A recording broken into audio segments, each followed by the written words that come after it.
Chumash Rashi, Parashat Vaïra, deuxième paracha du Sefer Shemot. Vaïdaber Elohim el Moshe, Vayomer elav Ani Hashem. Alors, Rashi nous dit que Vaïdaber, déjà le verbe ledaber, c'est dibour qui est caché. La différence entre Vayomer et Vaïdaber, n'est-ce pas? C'est quoi la différence? Puisque les deux, c'est le verbe parler. C'est que le dibour, c'est généralement employé pour un lachon qui est caché. Quand on parle avec dureté, sévérité, alors la Torah, elle emploie le verbe Vaïdaber. Et quand on parle avec douceur, la Torah emploie le verbe Vayomer. N'est-ce pas? Alors ici, il y a comme une contradiction dans le même pasouk. Parce que dans le même pasouk, on dit Vaïdaber et Vayomer. Et en plus, Vaïdaber Elohim, Elohim c'est la tribu de Midat Adin. Et Hachem, Yudke Vavke, c'est Midat Arahamim. Alors il y a ici une contradiction entre le début et la fin du pasouk. Vaïdaber Elohim El Moshe, Vayomer Elav Ani Hachem. Vaïdaber, c'est dibour caché. Elohim, c'est Midat Adin. Et après cela, Vayomer Elav Ani Hachem. Amira la Shomraka et Hachem qui est Midat Arahamim. Alors c'est contradictoire, c'est antinomique. Rashi dit Vaïdaber Elohim El Moshe, Akadosh Baruch Hu a parlé à Moshe durement, Diber ito mishpat ad sheiksha ledaber velomar lama hareota la'am hazeh. C'est-à-dire, à la fin de Parashat Shemot, qu'est-ce qu'on retrouve?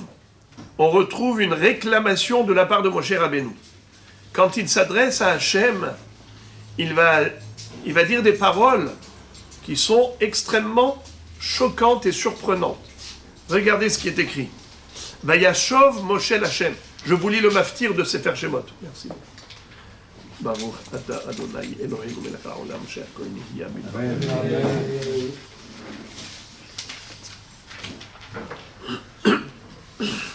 Le maftir de Sefer Shemot, Vayashov Moshe el Hashem, Vayomar, Adonai la mahareota, la hamazé, la mazé shelachtani. Lorsque Moshe Rabbeinu est allé chez le Pharaon pour réclamer la libération du peuple juif, il leur a dit, non seulement que je ne vais pas les libérer, mais en plus, je vais alourdir l'esclavage. Si jusqu'à présent, on vous fournissait les matières premières, désormais c'est à vous d'aller récolter, chercher de la paille pour mélanger au mortier pour fabriquer les briques. Car si vous demandez de partir, c'est que vous avez le temps de penser aux vacances. Ça veut dire que vous avez suffisamment de temps libre et disponible pour pouvoir songer au congé. Comment vous pensez sortir, aller en liberté? Nirpim atem nirpim. Vous êtes des fainéants. Nirpim atem. Alken hem tsoakim lemor nilcha nizbecha lelohenu. Tichbad ha'avoda al anashim ve'ya'asuba v'alish'u b'divrei shaker. Alourdissez le travail, les corvées sur le peuple, qu'ils arrêtent de penser à des futilités. Et c'est comme ça que malheureusement, même les policiers juifs qui étaient eux-mêmes soumis à la demande du Pharaon d'asservir leurs frères. C'est un peu comme la Gestapo. C'était des juifs, les capots, qui étaient soumis à la Gestapo, et ces capots-là étaient des juifs qui étaient responsables de faire travailler et de soumettre à l'esclavage leurs frères juifs. C'est comme ça qu'ont fait les Égyptiens de manière sadique. Ils ont nommé des chotrim juifs, Bnei Israël, pour soumettre les Bnei Israël, leurs frères, à l'esclavage. Les Allemands ont fait comme les Égyptiens. Exactement, les Allemands ont fait exactement la même stratégie que les Égyptiens. Alors, les chotrim, quand ils vont croiser Moshe et Aaron, ils vont leur dire « Mais pourquoi vous nous avez fait ça? Vous n'avez rien demandé. » Comme si on ne souffrait pas assez. Il fallait que vous alliez exciter le roi, énerver l'empereur, qui maintenant est devenu encore plus cruel qu'auparavant. Ça fait tellement mal à Moshe Rabbeinu. Il a dit donc finalement, Akadosh Baruch Hu m'a envoyé pour aller intervenir auprès de Paro, et non seulement qu'on n'a pas atteint l'objectif souhaité, souhaitable, bien au contraire, on a été à l'origine d'un durcissement de l'esclavage. Alors, Moshe Rabbeinu revient déçu chez Akadosh Baruch Hu, et il va comme lui adresser un reproche. Écoutez les termes qu'il va employer, des termes extrêmement durs. Vayomar Hashem lama harerota la'amazé. Kadosh Baruch Hu, pourquoi tu fais du mal à ce peuple? L'amazé chez l'Ahtani, pourquoi tu m'as envoyé? Umeaz bati el paro le daber bishmecha. Depuis lors où j'étais chez Paro pour parler en ton nom. Hera la'amazé. Il a fait encore plus de mal à ce peuple. Tu n'as pas délivré ton peuple. Vayomer Hashem el Moshe ata tir'e asher ese le Pharaon ki biad hazaka yeshallechem ou biad hazaka yegareshem me'artzo. Kshbaruch Hu va dire à Moshe, maintenant tu vas voir ce que je vais faire au Pharaon. C'est par ma main puissante qui va les renvoyer, c'est par ma main puissante qui va les renvoyer de son pays. Et Rashi, entre parenthèses, dit quelque chose de terrible. Quand il lui a dit Ata tir'e asher ese le Pharaon, regardez Rashi à la fin de Parashat Shemot.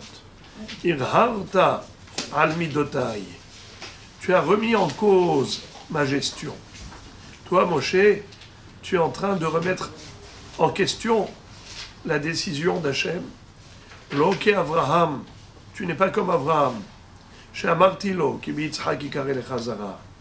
Vechar kach amartilo, haleu leola. Velo yirher acharai. Avraham Avinu, je lui avais dit que son fils, Yitzhak, sera le début de sa descendance, et un jour, je lui ai demandé de le monter comme holocauste. Non seulement qu'il l'a fait, mais en plus, il n'a même pas posé de questions, il n'a pas remis en cause ma décision. Les ficards, c'est pour cela. Ata tir'e, he'asui le paro, velo he'asui le malché shiv'a umot, kshaviem la'aretz. Tu vas voir la sortie d'Égypte, mais tu ne vas pas voir l'entrée en Israël. C'est-à-dire que ce n'est pas toi qui vas les faire entrer en Eretz Israël. C'est Yoshua ben Nun. Donc depuis quand la Gézéra contre Moshe Rabbeinu a été décrétée? Au moment de la sortie d'Égypte. Au moment où il a dit ça. Et qu'il a remis en cause Hachem. Et comme il lui a dit, pourquoi tu as fait du mal à ce peuple? Dans le Midrash, il est écrit que la Midat ad-Din, Biksha, les Fugoa be Moshe Rabbeinu. À ce moment-là, Hazve Shalom, Moshe était en danger. Il a failli mourir à ce moment-là. Mais la Midat Arahamim a plaidé en faveur de Moshe Rabbeinu en disant, Maître du monde, si Moshe Rabbeinu parle comme ça, c'est que par douleur pour ses frères. C'est parce qu'il compatit avec leur souffrance. Quand il les voyait dans ses corvées, il a quitté le palais royal, là où il vivait dans le confort, comme un prince élevé par le pharaon, pour aller vers ses frères. Il leur disait, j'aurais préféré mourir plutôt que de vous voir souffrir. Il est sorti vers ses frères. Il a partagé leur douleur. Au lieu de dire, moi, je suis dans le palais royal, je suis tranquille. C'est bon, c'est que les autres qui souffrent, pas moi. Non, c'est pas ce qu'a dit Moshe Rabbeinu. Et c'est pour cela qu'il n'a pas été puni sur le champ. Il n'est pas mort sur le champ, parce que l'Amidat Arahamim m'a dit, s'il a parlé comme ça, c'est par souffrance qu'il partageait avec la douleur de ses frères. Il y a un très très beau Midrash, on aura l'occasion, Bezrat Hashem, d'expliquer tout ça. Il dit que Moshe Rabbeinu, après la traversée de la mer Rouge, dans Parashat Beshalach, il va chanter Az Yashir Moshe Uvnei Israël. Le mot Az, qui est le début du chant, c'est exactement le même terme qu'il a employé à la fin de Shemot, quand il est dans le Pasuk Av Gimel. ומאז באתי אל פרעה לדבר בשמך. הרע לעם הזה, והצל לא הצלת את עמך. Il a employé le même terme, à savoir az. Alors, depuis lors où j'ai été chez le pharaon, tu as fait du mal à ce peuple. Alors, Moshe Rabbeinu va dire à Akadosh Baruch Hu, j'ai fauté avec le terme az, je vais chanter une louange, te rendre hommage avec le terme az Yashir Moshe. Bon, mais ça on expliquera Be'ezrat Hashem, quel rapport, comment ce terme peut être une réparation pour la faute. Est-ce que la faute elle est dans le terme az? On verra Be'ezrat Hashem, mais c'est pas le moment puisque maintenant on étudie que Rashi.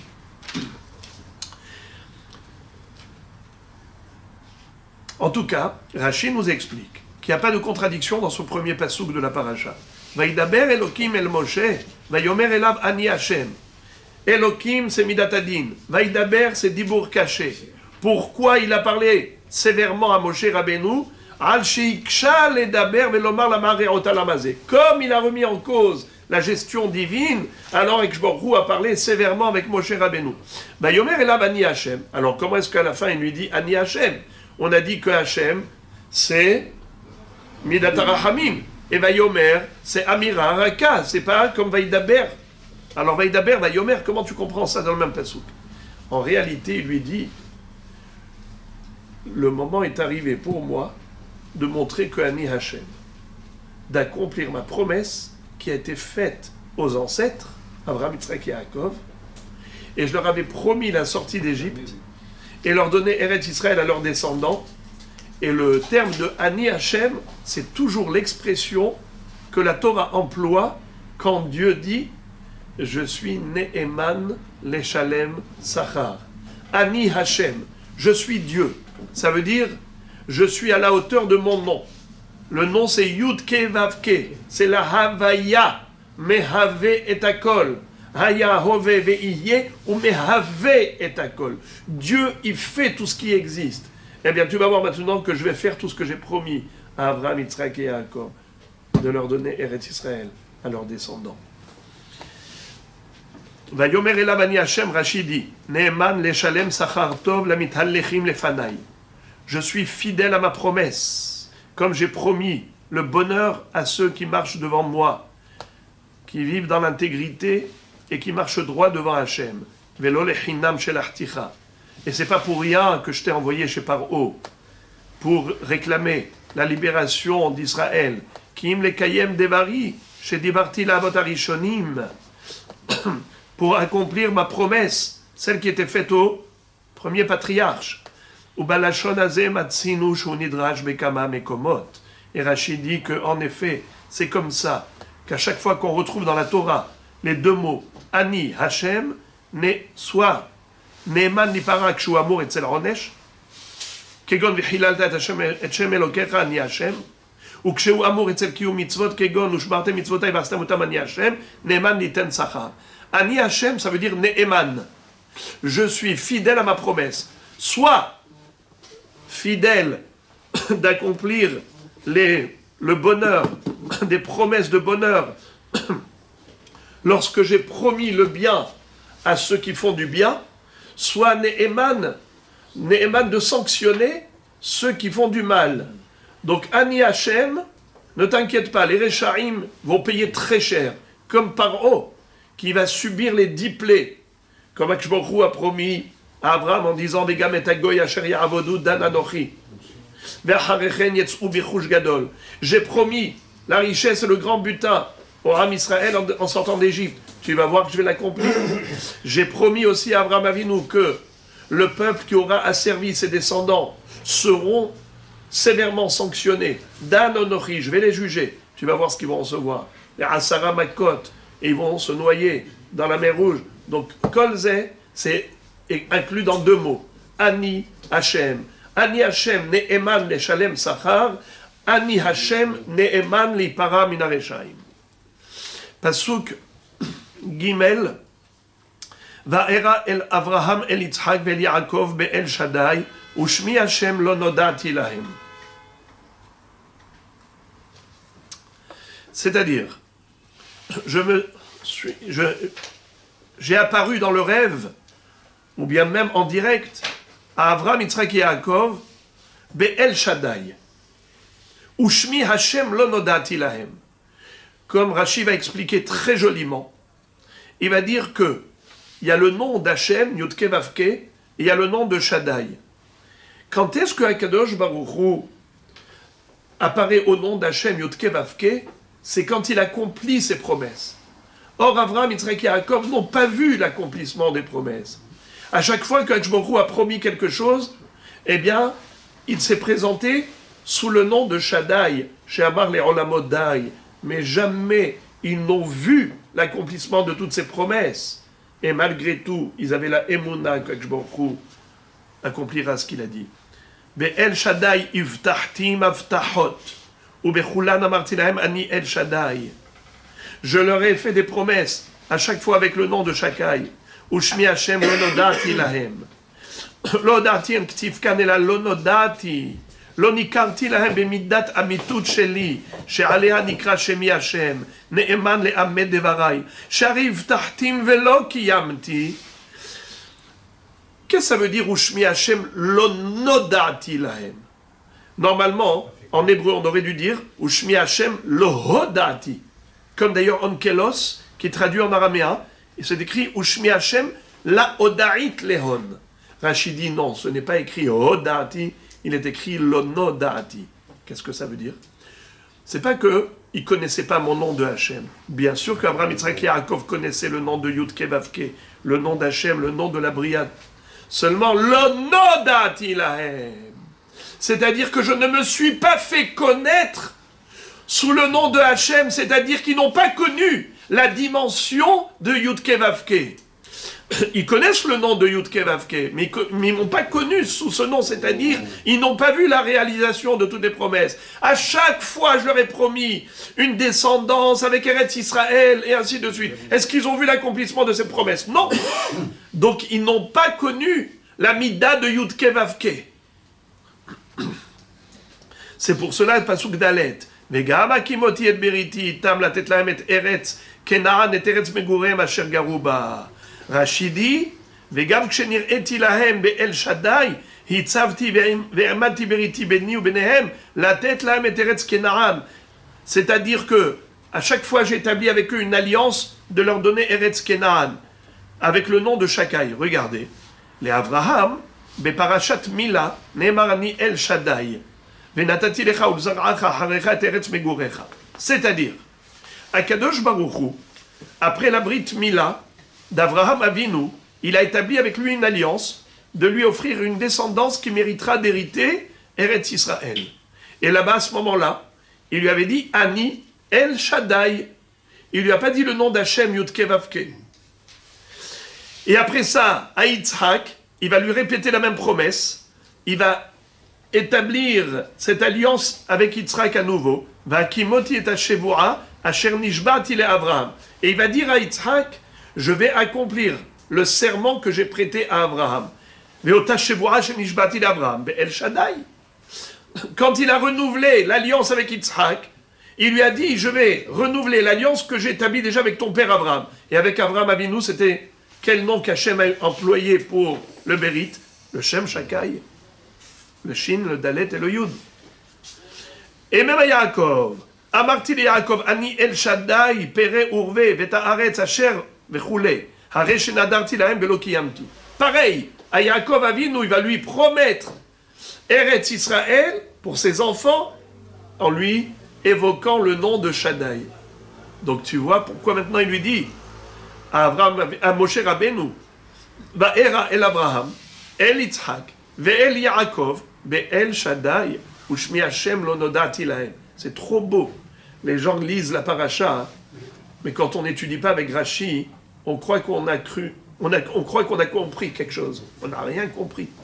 On traduit littéralement, mais on n'a rien compris au niveau des interlignes.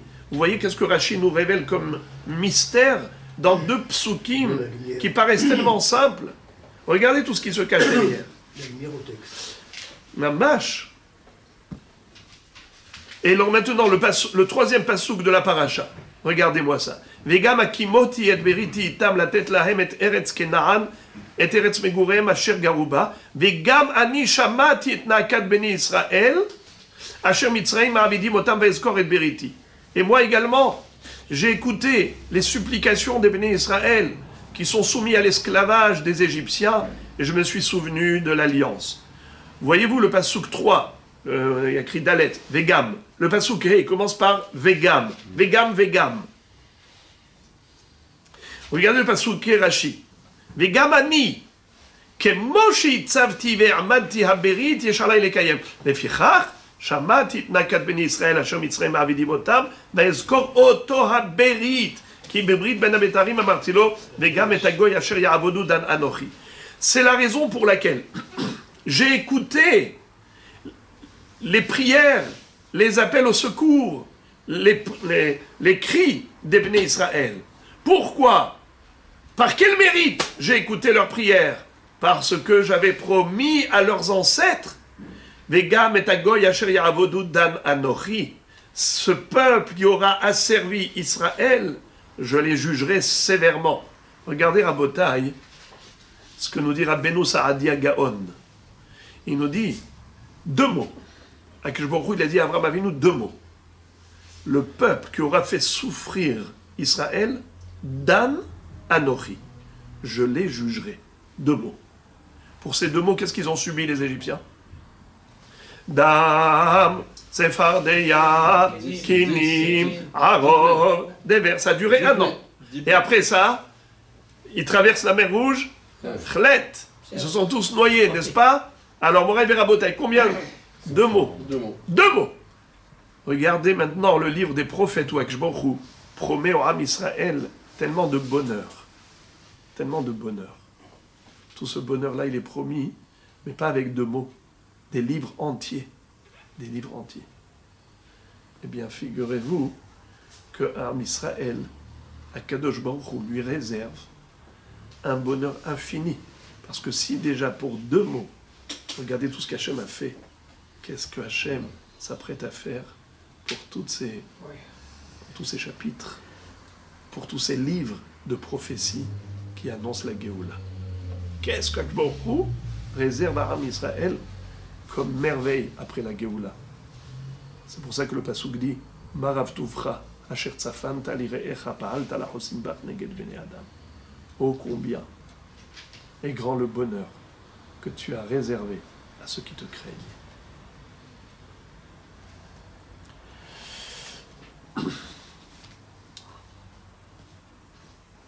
וגם אני כמו שהצבתי ועמדתי את הברית יש עליי לקיים. לפיכך שמעתי את נאקת בני ישראל הנואקים. פסוק ו' לכן אמור לבני ישראל אני השם והוצאתי אתכם מתחת סבלות מצרים והצלתי אתכם מעבודתם וגאלתי אתכם מזרוע נטויה ובשפטים גדולים ולקחתי אתכם לי לעם והייתי לכם אלוהים וידעתם כי אני השם אלוהיכם המוציא אתכם מתחת סבלות מצרים והבאתי אתכם אל הארץ אשר נשאתי את ידי לתת אותה לאברהם ליצחק וליעקב ונתתי אותה לכם מורשה אני השם וידבר משה כן אל בני ישראל ולא שמעו אל משה מקוצר רוח מעבודה קשה. Alors ici vous avez les fameux langages qu'on appelle les quatre expressions de la Géoula. Ve'otzeti, ve'itzalti, ve'galti, ve'lakarti. Akadosh Baruch Hu a employé quatre verbes pour annoncer la Géoula. C'est la raison pour laquelle nous buvons combien de coupes de vin? Arba kosot. Et en fait, pourquoi est-ce qu'on boit les arba kosot par rapport à ces quatre expressions? Quoi? Akadosh Baruch Hu, il emploie un langage, alors encore un verre de vin. Et encore un verre de vin. Un petit coup, c'est agréable. Et pourquoi est-ce qu'il a fallu employer ces quatre verbes différents pour annoncer la Géoula? On a en fait 86 dans le mot kos. Kos, c'est 86. La valeur numérique. Kav, vav, samer. Arba kosot. Un kos 86, ça correspond exactement au nombre d'années d'esclavage. Ça veut dire qu'ils étaient là-bas pendant 210 ans. Mais la galoute, ça a commencé depuis... La naissance d'Yitzhak. Hein? La naissance d'Yitzhak. D'accord, depuis la naissance de Yitzhak. 4 x 8, 32. N'est-ce pas? Et 4 x 6, 24. Mais quand on a en plus le cinquième vers de Veheveti Etrem, ça fait encore 86. Le cinquième vers, celui qu'on va boire quand viendra le Mashiach. Mais en réalité, c'est la valeur numérique de Myriam. Myriam, même. Resh, Yud, même. Combien c'est? 240. Pardon, depuis la naissance de Myriam, excusez-moi. Quel âge avait Myriam depuis qu'elle est née jusqu'à la Géoula? Quel âge avait Moshe Rabbeinu? 120 ans. Non, au moment de la Géoula, au moment de la sortie d'Égypte. La Torah nous dit Ils ont 80 ans. 80 ans. Quel âge avait Aaron, son frère? Bravo, 83. Quel âge avait Myriam? 86. Azak. Alors Myriam avait 86 ans. Combien de temps a duré, on va dire, l'oppression égyptienne qui était devenue insupportable pendant l'esclavage? 86 ans. C'est l'âge de Myriam. Et pourquoi elle s'appelle Myriam? Amère, bravo. Myriam. Toute la dureté, toute l'amertume des corvées en Égypte, c'était pendant les 86 ans. La valeur numérique de Kos. Mais pourquoi est-ce que on a ici 4 expressions différentes? Alors écoutez comment c'est beau. Vous voyez ici, c'est pas juste des redondances, c'est des phrases totalement différentes. Qui veut me traduire? Veotseti etrem mitahat sivlot mitzrayim. Qui veut me traduire Veitzalti etrem me'avodatam? Alors, regardez. Qu'est-ce que Akadosh Baruch Hu avait promis à Avraham Avinu dans le Berit Ben Abetarim? Il lui avait annoncé que ses enfants allaient être asservis, exilés, opprimés. Regardez le Lashon, comptez avec les doigts. Ger yezar'acha beretz ulahem, 1. Va'avadum, 2. Ve'inu otam arba meot shana, 3. C'est quoi Ger yezar'acha? Galut. C'est quoi Ve'inu otam? Va'avadum, ils vont les asservir, soumettre à l'esclavage. Ve'inu otam, ils vont les oppresser. Ça fait 3. En français, exil, esclavage et oppression. Quand il y a eu la Géoula, hein, regardez, Veotseti, la première phrase, Veotseti etrem mitahat sivlot mitzrayim. Je vais vous faire sortir dessous les atrocités, les décrets atroces des Égyptiens. Veitzalti etrem eravodatam, je vais vous sauver de l'esclavage. Vega'alti etrem ezroa netouya bishfatim gedolim, je vais vous délivrer. La délivrance par rapport à quoi? À l'exil. Eh ben voilà. Il y a eu un déclin en 3 niveaux, il y a eu une remontée en 3 niveaux. Galout, Sherboud, Rinouy, c'est ce que je vous dit à Abraham Avinu. Geri Yezaracha, c'est Galout. Varavadoum, c'est le Sherboud, l'esclavage. Verinu Otam, c'est l'oppression, c'est le Sével. Quand ils vont sortir de là, comment ça va marcher? Dans l'autre sens. On arrête d'abord quoi? L'oppression. Donc, Veotsetiatrem, mitahat sivlot mitzrayim. Après, qu'est-ce qu'on arrête? L'esclavage. Vegaltietrem, mais avodatam. Après, qu'est-ce qu'on arrête? Veitzaltietrem, vegaltietrem, mizroa netouya. On arrête l'exil. Très bien, ça fait 3. Quelle est maintenant la 4e chose? C'est quoi ça? C'est quoi? Bravo! Je vais vous prendre comme peuple, je vais vous donner ma Torah. Vous deviendrez mon peuple. Alors, de quoi ça parle? Ça parle de la spiritualité. Ils étaient au 49e degré d'impureté. En recevant la Torah, qu'est-ce qu'ils deviennent? Le peuple d'Akadosh Baruch Hu. Alors, pourquoi il y a 4 kosot? Vous savez qu'est-ce qu'il dit le Rav Shlomo Zalman Auerbach? Pourquoi pas 4 matzot? Il dit parce que la différence entre le vin et tous les aliments, c'est que quand on a faim ou on a soif, plus on mange, plus on est rassasié.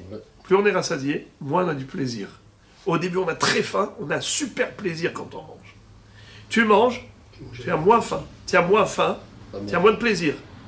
Tu manges, tu as moins faim encore. Eh bien, tu as encore moins de plaisir. Et à la fin du repas, tu en peux plus. Tu es saturé. On te dit, allez, vas-y, allez, encore. Mais je peux plus, ça me dégoûte. Je suis écœuré, j'en peux plus. Eh bien, ça, c'est pour tous les aliments. Le vin, c'est le contraire. Le vin, premier verre, tu es content.